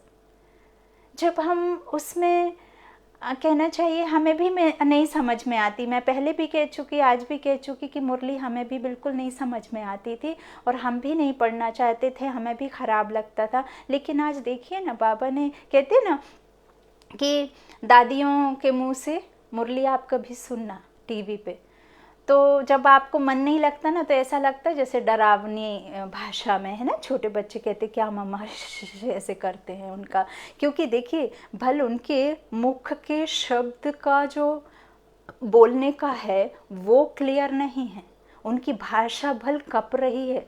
लेकिन उन दादी को आप एक बार देख लेते हैं ना, भल टीवी के द्वारा देख ले, तो वो मुरली, उनमें इतनी प्योरिटी, इतनी शक्तिशाली वाइब्रेशंस उन दादियों के पास होती है कि वो मुरली पूरी आपके जीवन में उतर जाती है। क्योंकि दादियों ने उसे सिर्फ सुना नहीं है, जानकी दादी ने अंतिम समय तक मुरली पढ़ी है। 3 बार मुरली सुननी चाहिए, 1 बार नहीं, 3 बार। बाबा कहते बच्चे 3 बार मुरली सुनो। अंतिम समय तक दादियों ने, मनमोहनी दादी ने और अपनी जानकी दादी ने सुनी है। तो क्या वो दीवानी थी? क्या उनको कुछ नहीं पता था? क्या वो नहीं जानती थी कि दुनिया क्या है? क्या उनको नहीं पता था कि परमात्मा क्या है? क्या उनको नहीं पता था कि पढ़नी चाहिए कि नहीं पढ़नी चाहिए? फिर हम क्यों इतने दुखी हैं? देखिए वो तो सुखी थे, उनको तो परमात्मा ज्ञान था, उनको तो क्षण क्षण श्वास श्वास में राम था। उसके बावजूद भी जब वो समय निकालती थी तो हम आप तो दुखी हैं, सचमुच दुखी हैं, बहुत दुखी हैं। क्यों नहीं सुन पाते हम? क्यों अवॉइड करते हैं? क्यों बाबा ने कहा करके सुन लेते हैं? पढ़ाई लौकिक जीवन की हो या उस सुप्रीम सोल की दी हुई हो, पढ़ाई में शौक होगा तो पास होंगे। यदि पढ़ाई में शौक नहीं है तो आप पास नहीं होंगे। शौक रखना है। हमारे घर में भी हमारे पति फॉलो नहीं करते, ज्ञान में थोड़े ना चलते हैं, लेकिन उन्होंने मुझे कभी रोका नहीं है। और शुरू में उन्होंने गुस्सा भी किया, बुरा भी लगा, क्योंकि हम ऐसे प्लेस में हैं, उनको डर भी था। एक भाई ने मुझे बहुत इंसिस्ट किया, नहीं बहन ऐसा कुछ नहीं है। उन्होंने मुझे बहुत हिम्मत दी, बल दिया, सदा उन्होंने आगे बढ़ाया। फिर भी मैं डर डर के चोरी से पढ़ती थी। लेकिन धीरे धीरे जब मैंने अपने संकल्पों की शक्ति से उनके मन को बदला, तो आराम से उनके सामने बैठ के पढ़ती हूँ। कभी ना ही नहीं करते हैं, कभी मना नहीं करते। मुझे सारे साधन जुटाते हैं, नया फ़ोन ला के देते हैं, माइक ला करके देते हैं। ये कौन निमित्त बनकर कर रहा है? क्या मैं कर पा रही हूँ? मैं नहीं कर पा रही। करण करावनहार वो है, लेकिन निमित्त तो वो है ना जो मुझे ला करके देते हैं। यदि वो ला करके ना दे, निमित्त ना बनाए परमात्मा, तो मैं कैसे आपके सामने आ सकती हूँ? क्या मेरे अंदर इतनी सक्षमता है कि मैं कर पाऊँ? नहीं कर पाऊँगी। वो वाली बातें हैं ना। तो बस यही समझिए आप कि बहुत बहुत ज़रूरी है आपके जीवन में। अब जब पूरी दुनिया में कितना मचा हुआ, मैं तो कभी न्यूज़ नहीं देखती, तो मुझे उतना आइडिया नहीं रहता, मैं देखना भी नहीं चाहती हूँ। लेकिन जिनको भी न्यूज़ देखते हैं, और हम आप देखिए कोई ऐसी सीन देख लेते हैं, कोई घटना देख लेते हैं, तो हम दुखी हो जाते हैं। दुखी नहीं होना है, दुखी नहीं होना है। यदि किसी की अकाले मृत्यु हो जाती है, कोई भी दुखी है, तो उसे ना आपको शुभ संकल्प, शुभ वाइब्रेशंस के द्वारा ना उनको सुख शांति की जो है कहना चाहिए किरणें देनी है, फैलानी है। अपने मुख से हाय हाय नहीं करना है ना। क्योंकि वही आगे चलकर प्रेत आत्मा बनकर, जब हम आत्माओं का बल खत्म रहेगा, तो कैसे आप अपने में पावर लाएंगे, है ना। कैसे आप नेगेटिविटी को दूर करेंगे? कैसे आप उन जो है कहना चाहिए कि जिनके पास में बल कम है, उन्हीं के ऊपर तो आएंगी ना वो। तो आप में यदि बल नहीं भरा होगा तो ऐसे ही होगा। अभी तो बाबा ने घर में बंद किया था, आप तो विंडो तक नहीं खोल पाएंगे आने वाले समय में। और इसको आप मजाक मत समझिए, यूं ही लाइक दैट मत लीजिए। लाइक दैट लेंगे तो प्रॉब्लम ही प्रॉब्लम है ना। बिल्कुल भी आपको जो है सॉल्यूशन नहीं मिलेगा। बाबा कहते हैं और मेरी याद में ना अटेंशन देते देते टेंशन में मत रहा करो। बाबा ने इतना सरल योग बताया है, इतना सहज विधि बाबा ने बताई है याद की। क्या आपको लगता है कि मैं 4 घंटे 5 घंटे सुबह 3 बजे उठ करके बाबा के उसमें बैठती होंगी, उनसे शक्तियाँ लेती होंगी? मैं तो चलते फिरते उठते बैठते शक्तियाँ लेती हूँ। मेरे बच्चे रात के 2 बजे सोते हैं, अमृत बेला तो 3 बजे तक हो ही जाती है, फिर सुबह 5 बजे स्कूल के लिए उठना होता है। तो चलते फिरते कर्म में रहते मैं बाबा की याद में रहती हूँ। मैं नहीं बैठती हूँ कि एक के ऊपर एक बैठ गई और बाबा के रूम में चली गई। किचन में बाकायदा बाबा का है, खाना बनाते समय होल टाइम बाबा को देखती हूँ। हॉल में रखा हुआ, कभी मैं आपको घर का टूर ज़रूर कराऊंगी कि मैं बाबा को कैसे रखी हुई हूँ, बहुत जल्द बताऊंगी एक वीडियो के द्वारा। हॉल में रखा हुआ है, खाना खाते हैं बाबा दिखते हैं, स्वतः ही याद चली जाती है। बेडरूम है, बेडरूम में भी रखा हुआ है बाबा को, बाकायदा सोते उठते बैठते बाबा पीछे ही रहते। और एक नई बात, बहुत ही एक्सपीरियंस और बहुत ही प्यारी बात, आप विश्वास बस करें। आज मेरी आफ्टरनून जब आंख लगी तो मुझे संकल्प दे रहे हैं बाबा लिखने के लिए। बाबा कह रहे हैं, मीठी बच्ची एक नोट लिखो। और बाबा ने क्या कहा पता है? जो हम मुरली में आ चुका है वैसे, तो बाबा ने कहा कि बच्चे, इस संसार में जो हम जिसे गवर्नमेंट, जज, पुलिस, वकील कहते हैं, और जब किसी का केस लगता है और केस में जब एक विटनेस होता है तो वो विटनेस खड़ा होता है कटघरे में जाकर के, जो गीता पे हाथ रखते हैं ना, वो गीता झूठी है, वो झूठे हैं, वो गीता सच नहीं है। कहते हैं हम गीता पे हाथ रख करके सत्य बोलेंगे, जो भी सत्य, सत्य है ही कहाँ? बाबा कहते हैं इस संसार में कुछ भी तो सत्य नहीं है, सब तो आडंबरी है, सब तो दिखावा है। आज यदि आज एक पेरेंट्स भी है ना, माता पिता भी, तो वो भी बच्चों को यही सोच करके पाल रहे हैं कि कल अगर इसने मेरा साथ नहीं दिया तो मैं तो इसको कुछ नहीं देने वाला, धन माया कुछ भी नहीं दूंगा। यदि ये मेरी ढंग से केयर करेंगे, इसके बीवी बच्चे मुझे अच्छे से रखेंगे तो मैं इसको कुछ दूंगा, नहीं तो कुछ नहीं दूंगा। ऐसे पेरेंट्स की मेंटालिटी है। बच्चों के रिश्ते टूट रहे हैं, साल साल रिश्ते नहीं चल रहे हैं। क्यों नहीं चल रहे हैं? क्योंकि पेरेंट्स ने, बुरा लगता है बहुत सारे, देखिए बुरा उसे नहीं लगना चाहिए जो सत्य है, जो वो काम नहीं करते उसे बुरा नहीं लगना चाहिए। बुरा उसे लगता है जो ऐसे करता है, वही उछल के कूद के आता है। आजकल रिश्ते नहीं चल पा रहे हैं, कारण पता है आपको क्या है? जो हमारे पास में डिवाइस है ना, फ़ोन, लैपटॉप, नेट, व्हाट्सएप, ये जितने भी मीडिया में जो चैटिंग है ना, और डिलीट का ऑप्शन है, बोथ साइड डिलीट। पहले 15 दिन 2 महीने लड़की रहती थी ससुराल में, और उसके रहते कुछ हो भी जाता था उस बीच में, तो एक चिट्ठी चलती थी, एक छोटा एनवलप येलो कलर का और एक अंतर्देशी जो बड़ा लिखते थे, 2 चलते थे ना, उसमें चिट्ठियाँ लिखी जाती थी। 15 दिन चिट्ठी पहुँचने में लगता था, 8 दिन लगा जाने में, 8 दिन लगा आने में, तब तक वो बात जो है सुलह हो जाती थी, बात वहीं ख़त्म हो जाती थी। अब चिट्ठी पत्री का तो समय रह नहीं गया। व्हाट्सएप उठाया, मम्मी आज सास ने मुझे यह कह दिया, मम्मी आज देवर ने मुझे ये कह दिया। तुम सहन करने नहीं गए हो, तुम्हारे माँ बाप के पास खिलाने के लिए है, तुम्हें पूरी लाइफ रख सकते हैं, तुम आ जाओ, उठाओ अपना सामान सहन करने के लिए। अब यहाँ तो जो कहने वाला है उसने तो ऐसा कुछ सोच के कहा नहीं था, वो तो भूल भाल गया, और लो उधर से तो एक्शन भी आ गया, रिपोर्ट भी हो गई, केस भी चल पड़ा। और मैसेज देखा उठा के फ़ोन, तो मैसेज तो है ही नहीं, तो झूठ में भी नहीं पड़े। कैसे रिश्ते चलेंगे? जब पेरेंट्स ही ऐसा कहेंगे तो कैसे रिश्ते चलेंगे? आज के समय में यदि 100 परिवार है ना, तो 2 परिवार में खुशी हैं, 2 परिवार की बहुएं ही अच्छी बेस्ट आती। और ऐसा नहीं कि सिर्फ बहुओं की कमी है, संस्कार लड़कों में भी कमी है। जितना मुश्किल आपको एक लड़की चुनने में और लड़की ढूंढने में है ना, उससे कहीं ज़्यादा लड़के को भी चुनने में और समझने में है। बहुत मुश्किल है। इसीलिए मेरी हम्बल रिक्वेस्ट है आप सभी से, यदि कोई भी बच्ची, कोई भी बच्चा शादी के बंधन में नहीं फंसना चाहता, तो आप समाज को लेकर के, समाज को देख करके लोग क्या कहेंगे, फैमिली मेंबर या हमारे रिश्तेदार क्या कहेंगे, यह सोच करके उस बच्चे को उस दुनिया में मत धक्का दो। यदि वो सही राह पर चल रही है, चल रहा है, पढ़ाई लिखाई कर रहे हैं, अपने पैरों पे खड़ा होना चाहते हैं, और वो सच में ऐसे काम नहीं करते, ऐसा कोई गलत काम नहीं कर रहे हैं जिसको आपको फील हो कि इसे शादी करनी चाहिए, तो आप शादी मत करिए। क्योंकि वो जीवन भर का दुख और एक कलंक लगने से अच्छा है आपकी बच्ची, आपका बच्चा आपके घर में बैठा रहे, दो सुख की रोटी खाता रहे।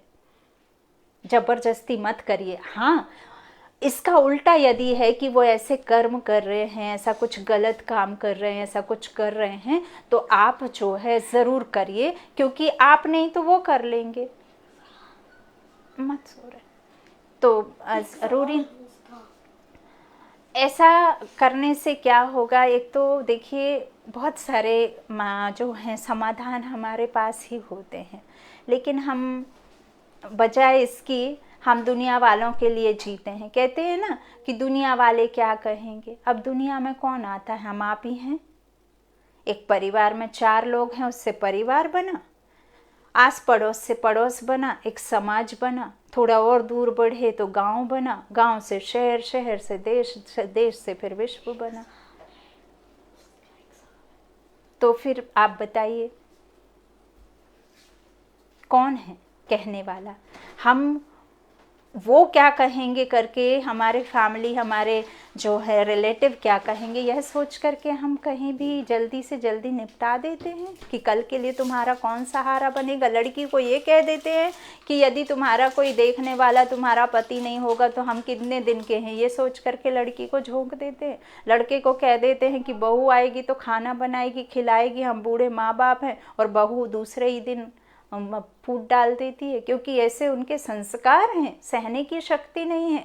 वो डिसाइडेड हो करके आती हैं, डिसाइड करके आती हैं कि यदि मुझे ऐसा मिला तो मैं जो हूँ साथ चल पाऊंगी, एक्सेप्ट कर लूंगी। और यदि मेरे मन मुताबिक जो डिसाइडेड पॉइंट होते हैं, उन पॉइंट पे यदि ससुराल वाले खरे नहीं उतरते तो वो रहना ही नहीं चाहते, क्योंकि वो ऑलरेडी फिक्स्ड है ना, उनके माइंड में सेट है। जॉब कर ली, नौकरी लग गई, हाँ मैंने 15 साल पढ़ाई की है, इसलिए की है, पति के लिए की है कि सास ससुर के लिए की है।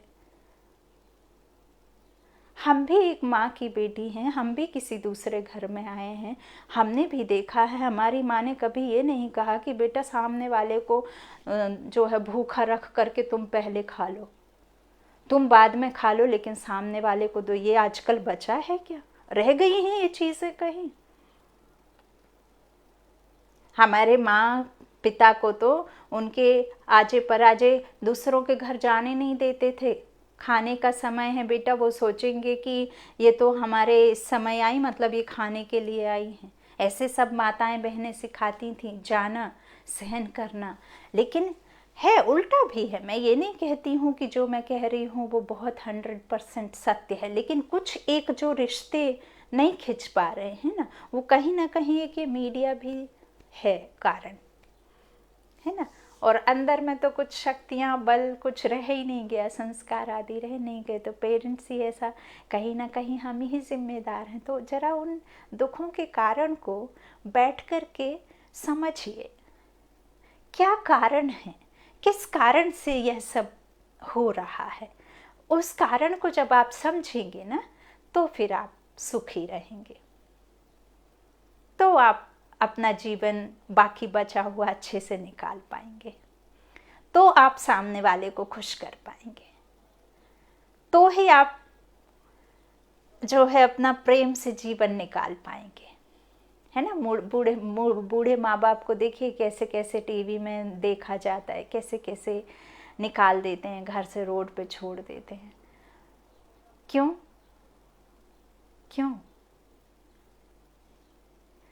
एक बच्चे की शादी कर दी जाती है, बच्चे को पढ़ाने के लिए बाहर भेज दिया जाता है।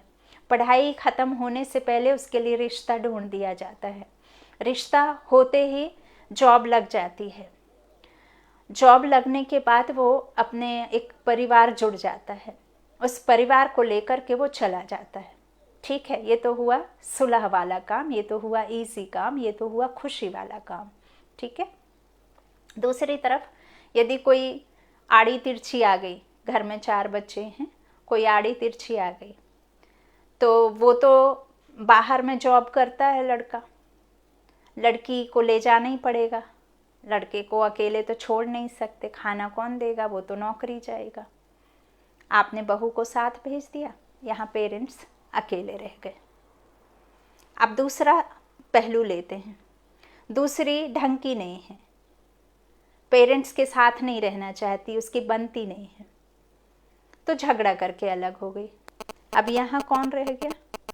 जो माँ बाप बचपन से सपना देखते आए हैं कि मैं अपने नाती पोतों के साथ रहूँगा और मैं अपने जो बुढ़ापे का सहारा ये बन करके मुझे आराम की ज़िंदगी देंगे।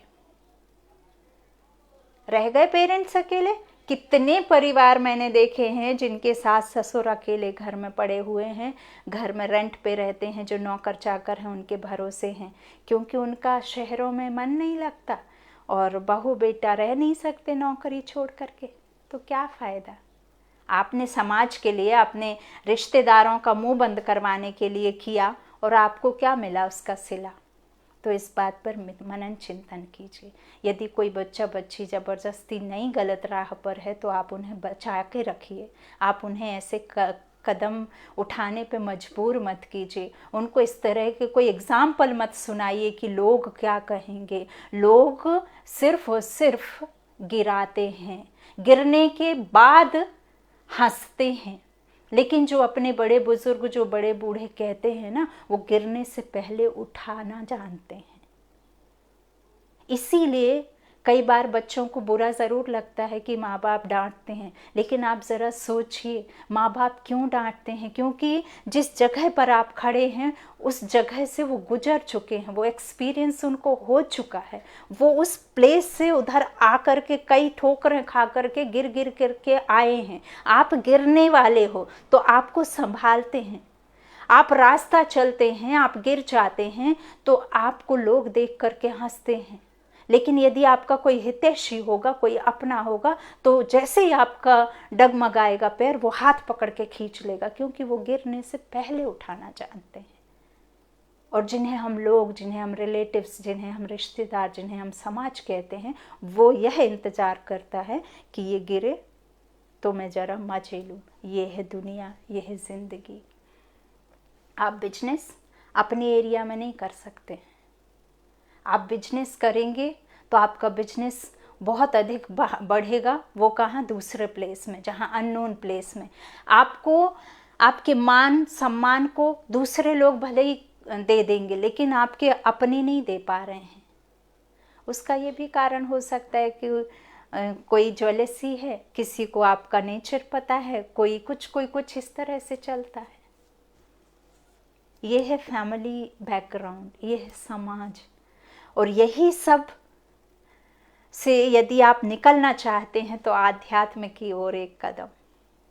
प्लीज़ बाबा से जुड़िए, इसे बुरा मत मानिए। सफ़ेद वस्त्रों को देखकर कोई बहन को बुरा भला मत कहिए। आज एक भाई ने बहुत बड़ा नोट लिखा था, मैंने हटा दिया, क्योंकि मैं किसी से डिबेट नहीं करना चाहती, मैं किसी से लड़ना नहीं चाहती। बाबा ने हमें ये नहीं सिखाया बच्चे यदि कोई छीटाकसी करता है तो उसके ऊपर आप और उसको और उल्टा सीधा करके उसको और बढ़ाओ। पॉइंट बनना है, पॉइंट्स नहीं बनाने हैं। बाबा ने साफ कहा है। बाबा ने कहा है जो हो रहा है, जो जैसा है वो वैसा होगा, हुआ था सो हो रहा है, सामने वाले का कोई दोष नहीं है। उन्होंने बहुत बड़ा नोट लिखा था कि ये जो पीके हैं, जो सफ़ेदी पहन करके आते हैं, वो विधवाओं की निशानी है, और एक विधवा समाज के लिए बुरी कही जाती है। जो भी उन्होंने लिखा मैंने पूरा नहीं पढ़ा। और दूसरा, अब इनको भगवा रंग पहनाओ क्योंकि ये धर्मों के खिलाफ जा रहे हैं। ऐसा कुछ उन्होंने लिखा है। तो क्या होता है, देखिए, मैं पहले भी कह चुकी, आज भी कह रही हूँ कि जब हम किसी के ऊपर में, मान लीजिए अब इस वीडियो में आप कोई नोट लिखते हैं, कोई कमेंट करते हैं, तो वो कमेंट को मैं पढूं ना पढूं, मैं जवाब दूं ना दूं, लेकिन जो मेरे साथ में जुड़े हुए हैं, जो वीडियो देखते हैं, वो ज़रूर, किसी किसी की आदत ही होती है कि सिर्फ और सिर्फ कमेंट पढ़ते हैं कि ये बहन को या इस वीडियो पर किसने क्या कमेंट किया। तो ये आपके मान प्रतिष्ठा का जो कहना चाहिए कि आपके ऊपर में ही है कि आप अपनी मान प्रतिष्ठा को बनाए रखना चाहते हैं या आप गिराना चाहते हैं। क्योंकि एक नज़र नहीं होती है उस कमेंट के ऊपर, हजारों नजरें रहती हैं, क्योंकि ये पब्लिक ग्रुप है। इस पब्लिक में सिर्फ आपके 4-6 लोग नहीं जुड़े रहते, जिसको भी पढ़ा वो देख लेता है, और कई कई सिर्फ कमेंट पढ़ते हैं। तो कमेंट लिखने से पहले 1000 बार सोच लीजिए कि उसमें आपका मान कम होगा या जो भाषण कर रहा है उसका मान कम होगा या जिसके लिए आप लिख रहे हैं उसका होगा।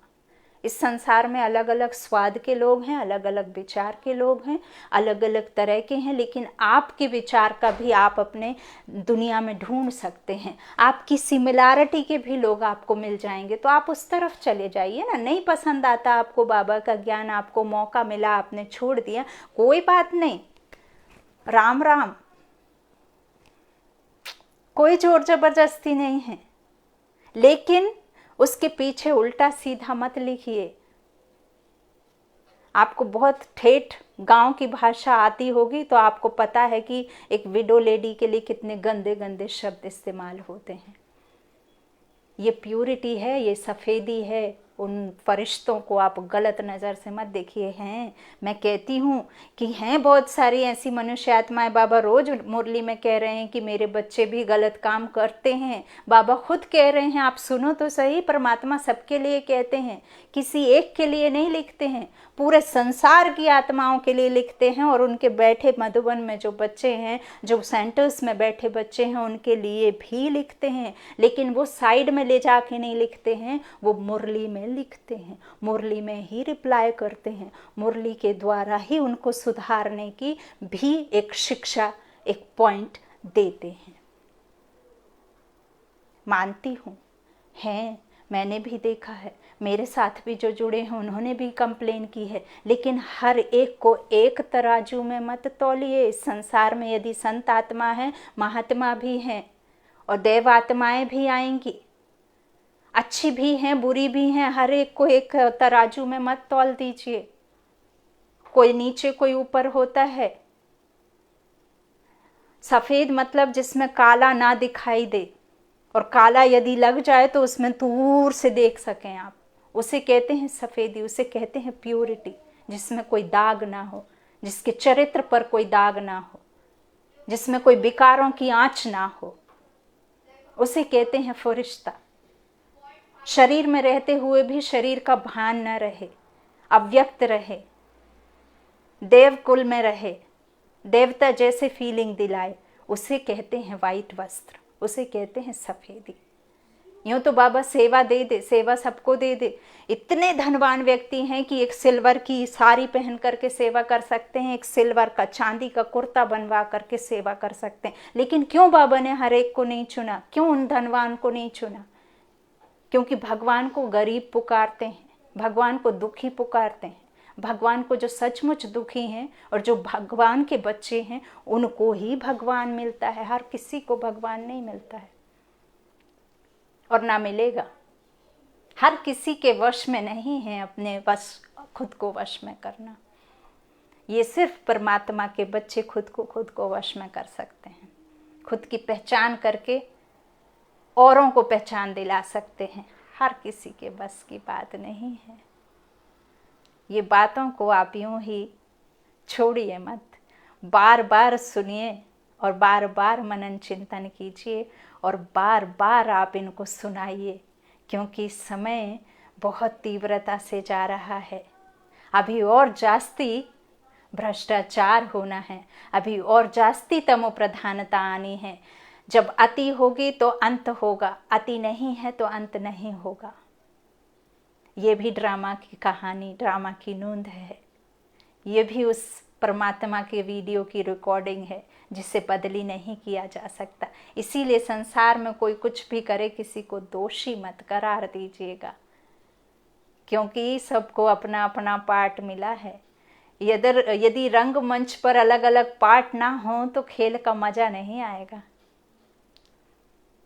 हम सब कठपुतली हैं, लेकिन हमें कठपुतली बना नचा कौन रहा है ना, ये बात हमें नहीं पता है। इसीलिए हम खुद को भगवान समझ लेते हैं। पूजा करवा रहे हैं, फूल चढ़वा रहे हैं, चरण धुलवा रहे हैं, चरणों का पानी पीने की बात कहते हैं, मालाएं चढ़वा रहे हैं। अरे तुम भगवान नहीं हो, भगवान ऊपर है, क्यों नहीं समझते? आपको एक कहानी सुनाती हूँ। एक फकीर रोड के किनारे बैठ कचरे से खाना उठा करके खा रहा था और कुछ उल्टी सीधी हरकतें कर रहा था। राज्य का जो राजा था, वो राजा उस दिन भ्रमण पे था, अपने राज्य के लोगों को देखने के लिए निकला था। उस फकीर पर जैसे ही उस राजा की नज़र पड़ी और उस फकीर के पास जाकर के बैठा और बोला, बहुत प्यार से उसको नमस्कार करते हुए उससे बोला, बाबा आपको मैं अपने राज्य में ले चलता हूँ, आपको नए कपड़े दूंगा, आपको खाना दूंगा, आपको सोने के लिए महल में रखूंगा, आप मेरे राज्य में चलो, मैं आपको सब सुख दूंगा, खाने पीने के लिए सब कुछ दूंगा। उस फकीर ने मुस्कुराते हुए कहा, मेरी 3 शर्तें हैं। जब उस राजा ने कहा, कहिए क्या शर्तें हैं, तो उस फकीर ने मुस्कुराते हुए कहा, मैं खाऊंगा लेकिन तुम नहीं खाओगे, मैं अच्छा अच्छा पहनूंगा लेकिन तुम नहीं पहनोगे,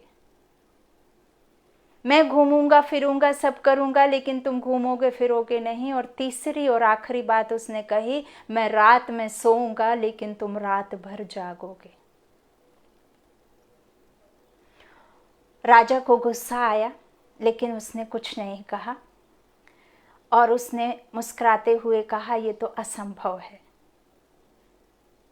ऐसा भला कैसे संभव है कि तुम सो और मैं ना सोऊं, तुम खाओ और मैं ना खाऊं, तुम पहनो और मैं ना पहनूं, ये कैसे असंभव है? ये तो तब फकीर ने कहा,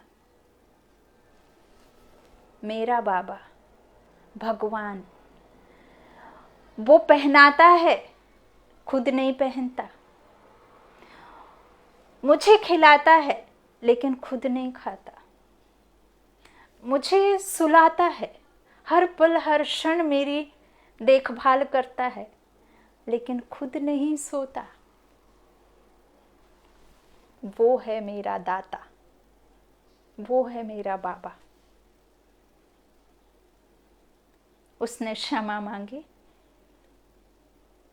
और बिना कुछ कहे निकल गया। तो ये है हमारा भगवान।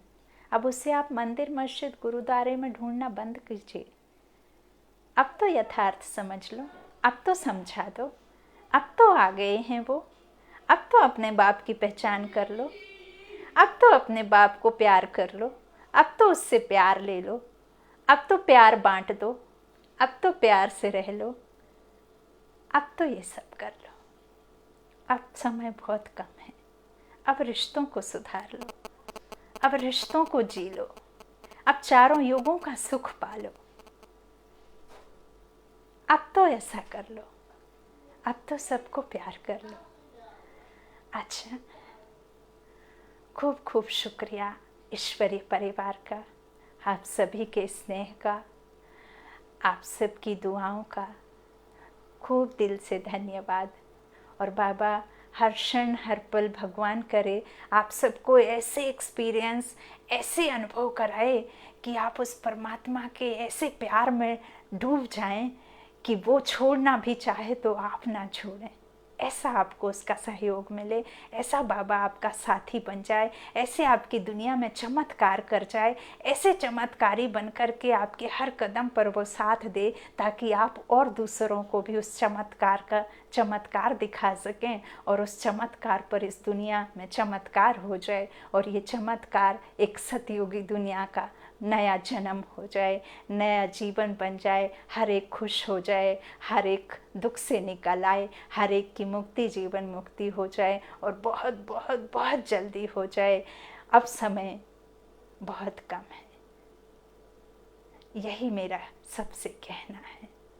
मेरी हम्बल रिक्वेस्ट है आप सबसे कि अब बहुत देख लिए हमने सिनेमा, बहुत देख लिए हमने लोगों की तस्वीरें झूठी, अब उस तस्वीर का आडंबर उतारें और अंदर भाव को देखें और दुख को समझें। अब बहुत समझ लिया आपने दिखावे को, अब आप असल में समझें खुद को, और असल में समझें सामने वाले को, और असली में दुख की पहचान करें। हीरे को ना परखें, अब तो दुख को परखें, और दुख में साथी सहयोगी बनकर हर एक को सहारा दें। और आपको देने वाला तो ऊपर बैठा है, आप किससे सहारा लेंगे?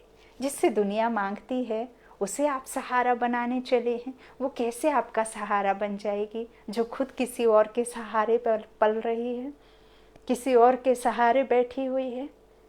वो भला आपको कैसे सहारा दे सकते हैं? तो इस संसार में कोई भी किसी का सहारा नहीं है, वही सबका सहारा है। इस बात को हम जितने जल्दी समझ लें, उतने जल्दी ही हमारी ज़िंदगी, हमारा जीवन सफल बन जाएगा।